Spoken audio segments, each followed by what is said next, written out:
to G.P.S. Once again, I'm your host, Ufen Ekpo, and I am with a special guest, pretty much our producer, pretty much my go-to man, Marvin Williams. How's it going, Marvin? It's going good, man. I appreciate it. Yeah, you know, Spike Lee, watch out, man. I'm coming for you. Yeah, but today we're going to do something a little different. We're kind of going to, actually, because since it's a new year, I was just thinking about recapping some stuff that we did, and I wanted to get even just, like I said, you're my go-to person, Yeah. just even just from the outside, just thinking about what has changed or what had touched us doing this, and also just where are we going to go in the future. Yeah. In the future, I think we have to continue our outreach digitally or virtually. I believe that is the way of church now, and I'm sure I'm not alone with that thought process.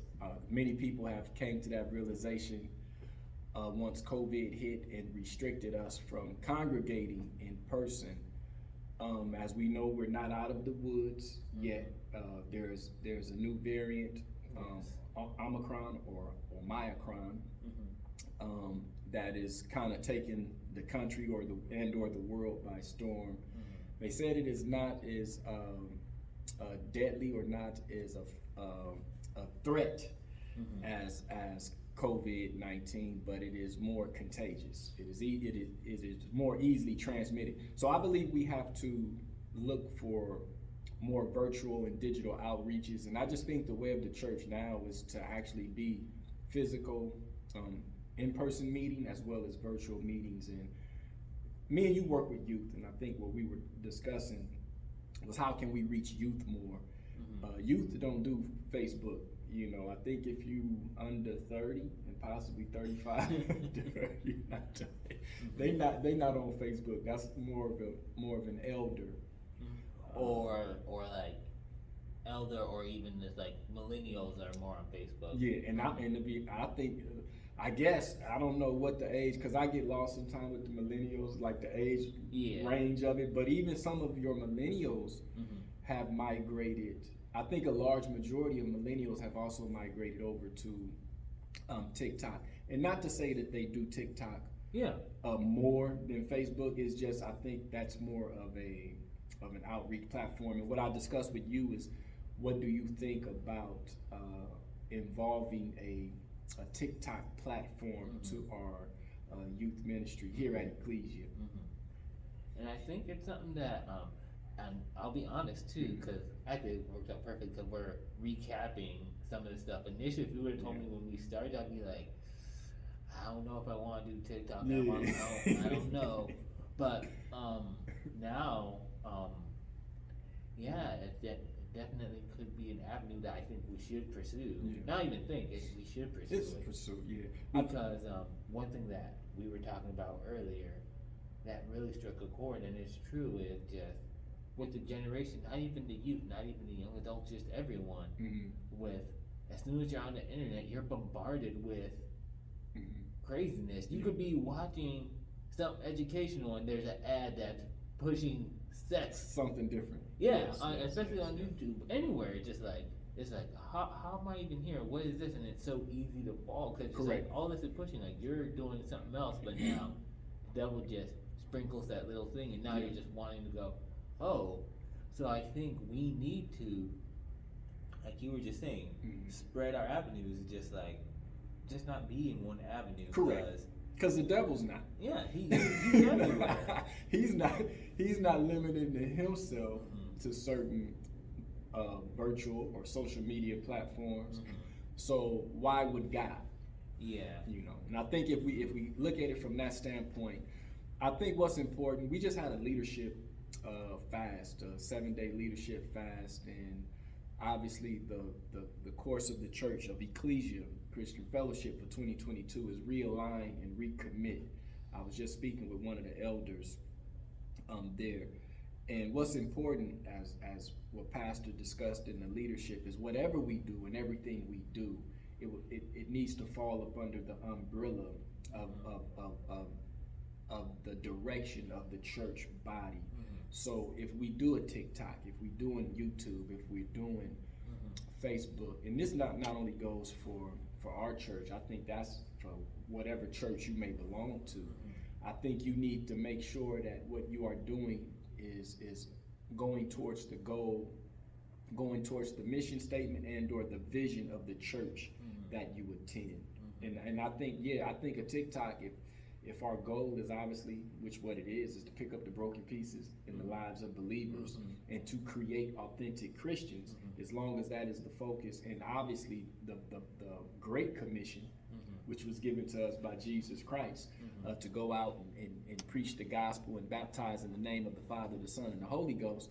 I think as long as we are operating up under the mission and the vision statement of our church that we attend, and obviously the mission that Jesus Christ has given us, I think we'll be all right. So yeah, I'm with it. I'm just not a TikTok person. And I think too, actually, the funny thing is, our previous video that we did do, which technical difficult, I'm gonna have to re-edit, but it's there right now. But I'm gonna do over some stuff. But a conversation I had with brother Keon was we were talking about Batman. Yeah. But the funny thing is though, and I think this is perfect. It's just like we're talking about Batman and how Keon hates him. But anyways, no, I don't know. Yeah. But anyways, we tied it back into a bunch of biblical principles and things like that. Cause we were just like, and I think that's a perfect example of what you're talking about. We're going into Batman's history, why he's the way he is, and like it's just like he's low-key a jerk. But the thing is too, we looked at biblically, just like he's low-key a jerk, and it's because of stuff that happened, and it just moved it back to Christ. Just like he's taking everything into his own hands now instead of you talking about. Christ is, or no, Batman's trying to, and that's his whole thing, and that's how come he's so. He even said that, like he taking it in his own hand. He doesn't trust anyone, and there are people in the world who are like that because of, just like with the Batman, because things they went through hurts, things so then they close themselves off to everyone, and it's just like then they try to do stuff on their own hands, and then make stuff a lot worse. Most definitely. A lot of things we have to be wary of is with the superhero stigma or the superhero genre, where they paint these Supermans and Batmans out to be these super people or whatever the case may be. Is a lot of those things fall up under witchcraft, idol worship, and things like that. And we have to be mindful, but again, that's the devil not limiting himself to what he is willing to infiltrate in order to attack our children. I grew up on Batman, Superman, and I can't remember specifically, but I'm sure I had a Batman, a Superman character or a doll that I played with as a child, and that was someone to look up to.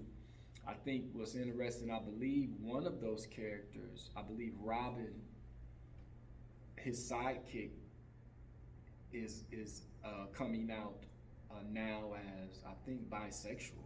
I think, and again, I don't. Then again, I don't want to touch that and prick some hearts. But when we were raised on Robin and Batman, that wasn't the case. And as you can see, so what I'm trying to say, whether you practice homosexuality or heterosexuality or whatever the case may be, the devil is injecting sexuality or a sexual element into a character that was once fighting crime, or so he's any way he can get in, he'll get in.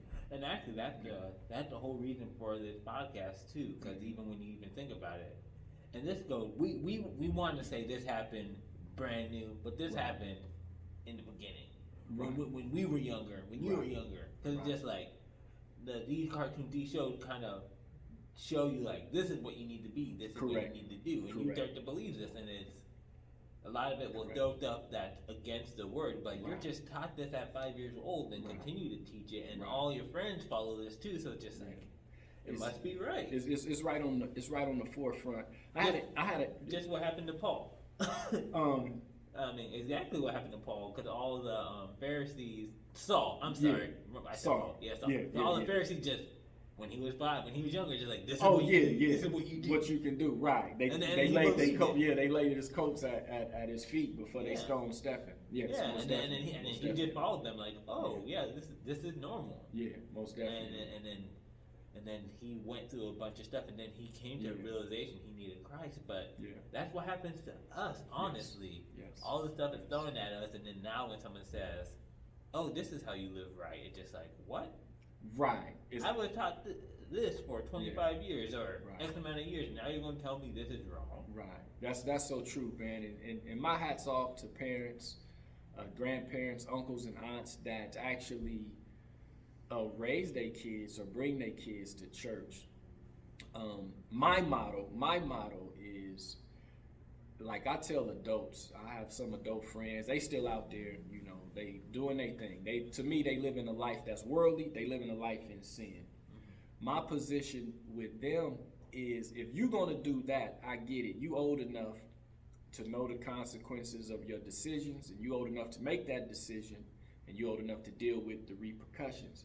But don't just automatically make that decision for your child. So my thing is, at least show your children what's right. Like, if you're gonna be out there on the streets, at least try to give your child the opportunity to know it's not only and always about the street. Show them at least it's some good things. Bring them to church. Try to show them the positive. You have to try to show them the positive. You have to, because the negative is going to come, whether it's through the television or whether it is right outside their door. So you have to make a concerted effort to try to balance that, so they can then make the right choice, or make a choice, have a choice, I guess is what I'm trying to say. Yeah, and I will say something too, and this is perfect too, because we talked about recapping, because this is something we talked about. Keon said too, like, he didn't want to have kids because he looked at parents as being hypocrites, and that's one thing that we do. Because you just said it too, just like, when you're going to teach a child, you gotta show them the good. Right. And a lot of parents that I worked with they say the right things, but the child's watching what you're doing. You say this, but then you went and did it. Right, most definitely. And then when you call them on it, then they'll be like, parents will be like, "Oh, don't look at me," or "Mind your business," or "Kids shouldn't be heard." Right. Yeah. So and that's true. And what, in my experience with children, and I believe I shared this with you before, sometimes I attend church. I'm here at church faithfully, God, by the grace and mercies of God, and obviously the children and the people I meet here only see one side of us. So if that's safe to say, or honestly. Yeah. And what I mean by that is, you don't see me upset. You don't see me angry. You don't see me disappointed. You don't see me when I'm actually dealing with something. And it's not that you can't see me, it's just that normally you see me like maybe once a week or maybe twice a week. You know, I'm possibly on my game, and not necessarily on my game, but just I'm not really going through nothing that you're going to see. But maybe on a Tuesday or Wednesday, something could have happened. What our children are exposed to is seeing us 7 days a week. So they see the angry you, they see the upset you, they see the many different sides of you versus just one person of you. And I think our children don't get an accurate depiction of us.